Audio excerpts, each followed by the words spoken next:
Hello everyone, this is the final Bosman, and on today's episode, it's Paris Games Week!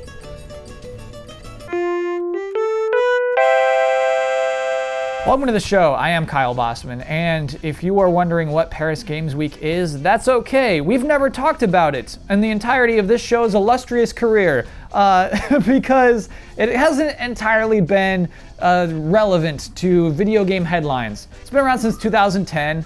It's kind of just mostly a show where people in Paris could go see games that were just shown at Gamescom. Here's what happened this year. Sony said, you know what? This year, E3 and Gamescom are too close together. We're moving our Gamescom press conference to Paris Games Week. And I said, what is that? And now we kind of know. So just like that, Paris Games Week is suddenly relevant. We're all talking about Paris Games Week as if it is something we care about. Of course, all we truly care about is that juicy press conference. That's all we're here for, is press conferences. Love press conferences. And so today I want to talk about Sony's Paris Games Week press conference. Obviously, these episodes are tight because we have less time to write, shoot, and edit them than usual. So what I'm doing today is I'm just going to give out quickly some Paris Games Week prizes. Because I think Paris Games Week's fancy. You know, it's like Paris Fashion Week. That's a thing, and now they have Paris Games Week as well. This is fancy. So let's give out prizes. Our first prize. Game I already forgot about. Boundless. This is a Minecraft-like game, and you're hanging out with creatures that look like things I think I saved in Ratchet & Clank.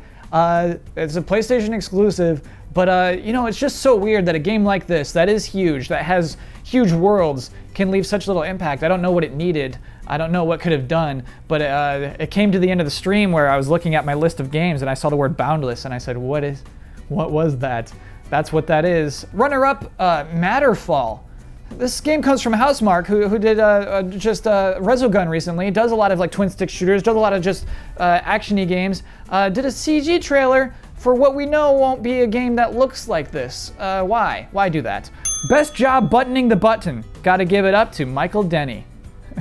Michael Denny, you killed it today. Buttoning that button, looking sharp. A model citizen. Everybody button your buttons. Least impactful exclusive announcement. Everyone, the highly anticipated beta for Battleborn will come exclusively first to PlayStation 4. PS4 players will be the first to experience the highly anticipated open beta on console when it arrives next year. The next 3 games... Should be noted, actually, that this press conference had a smaller audience than we're used to seeing at Gamescom or E3. So basically, every announcement was met with like a, woo! Not much at all, but this one in particular, oh my goodness. Not sure it's highly anticipated. The game comes out in February. They did not even announce when that beta is coming, but you should know, everyone, exclusive. I think 2K is going to be shocked by the reception to that beta. They're going to look at their numbers and they're going to say, where is everybody? We have a free beta. Where did everyone go? Sony, if you had to spend money to lock down that deal, that's wasted money. Best musical performance. Absolutely has to go to that child who is saying wow and yay in the GT Sport trailer.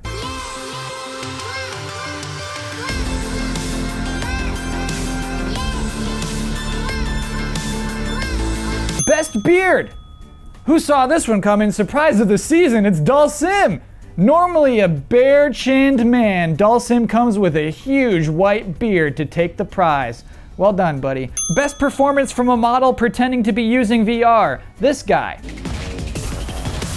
We need to talk about this for a second. This is not the way to show VR. Don't hire models and then shout at them, oh, look down, you see something scary. Look to the side, you see something. Stop it. Stop making those. Here's the prize for best representation of VR. It's just a bunch of normal people who are about to go see a movie and they're scared. That's perfect.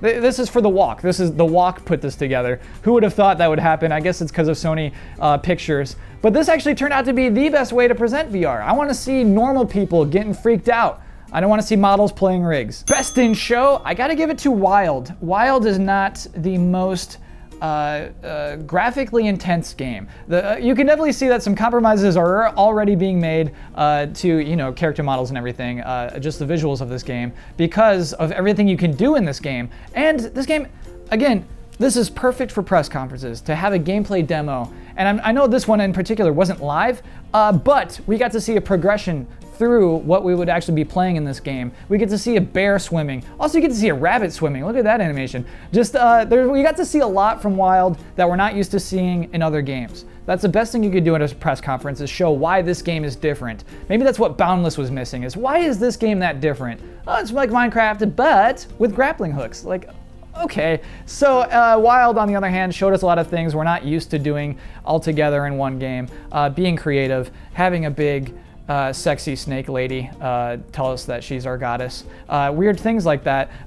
Wild, killing it. Very good. If you are interested in looking up other games that had huge showings, you want to see more trailers, definitely check out Horizon. Also had a gameplay demo. This one was live.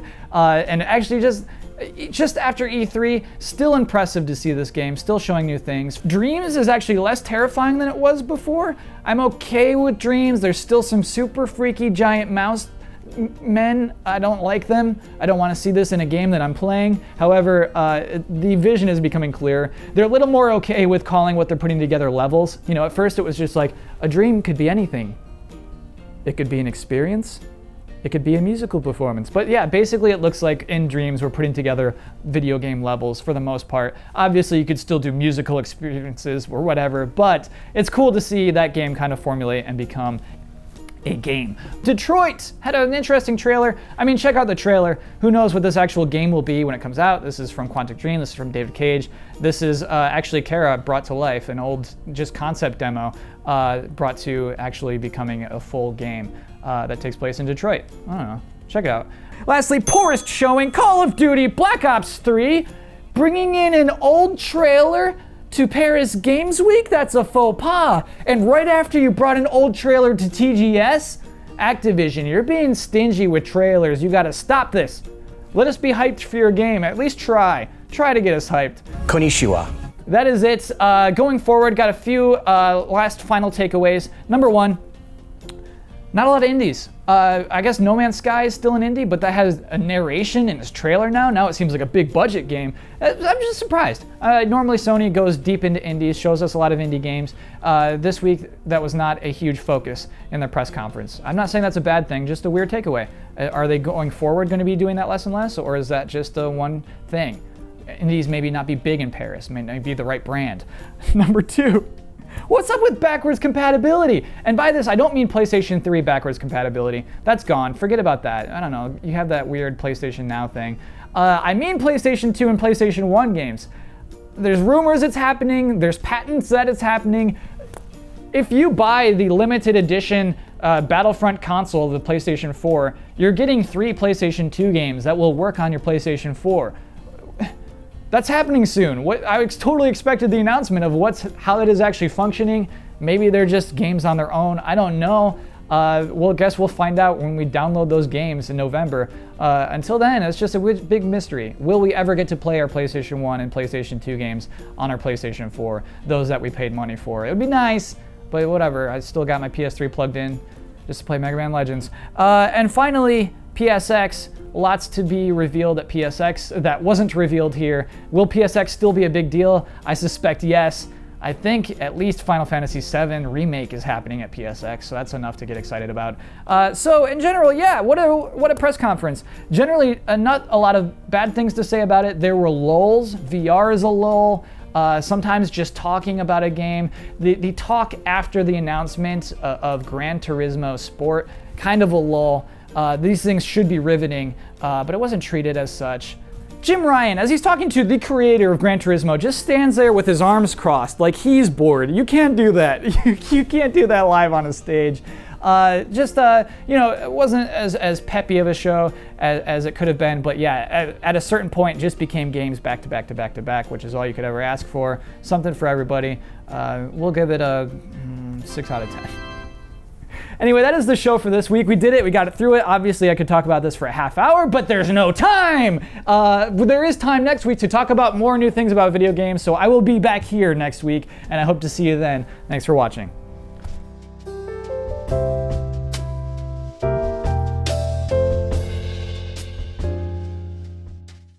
Hey everyone.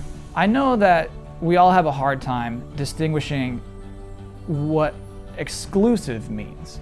When we hear about exclusive things for a console, it's confusing. There's a lot to take in. What am I getting?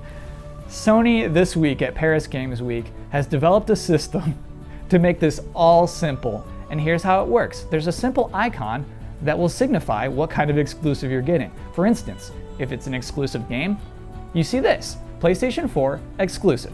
If you see a game that will have exclusive content, like for instance Tekken 7, which was announced that there would be some ambiguous exclusive content coming to it, here you'll see this, PlayStation 4 exclusive content. If it is coming first to PlayStation 4, you'll see this, PlayStation 4 first.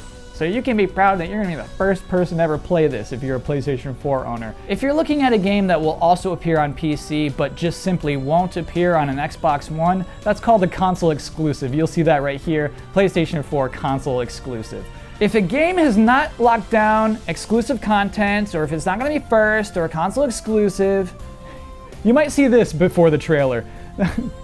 Special edition console. Now this doesn't mean you're about to watch a trailer for a special edition console. This simply means that Sony has done the right thing and locked down a deal to have a special edition console associated with this game. Feel proud as a PlayStation 4 owner. And finally, if you signed a deal where you get the beta first, you'll see this. PlayStation 4, play the beta first. There. So simple. Now you'll never have to wonder why is this? Why is this? Almost every single game had one of these during the whole presentation. Like if you didn't have at least an exclusive console, get out of our press conference. That is a little whack. I don't know how to handle all this. Anyway, thanks. See you next week. Bye.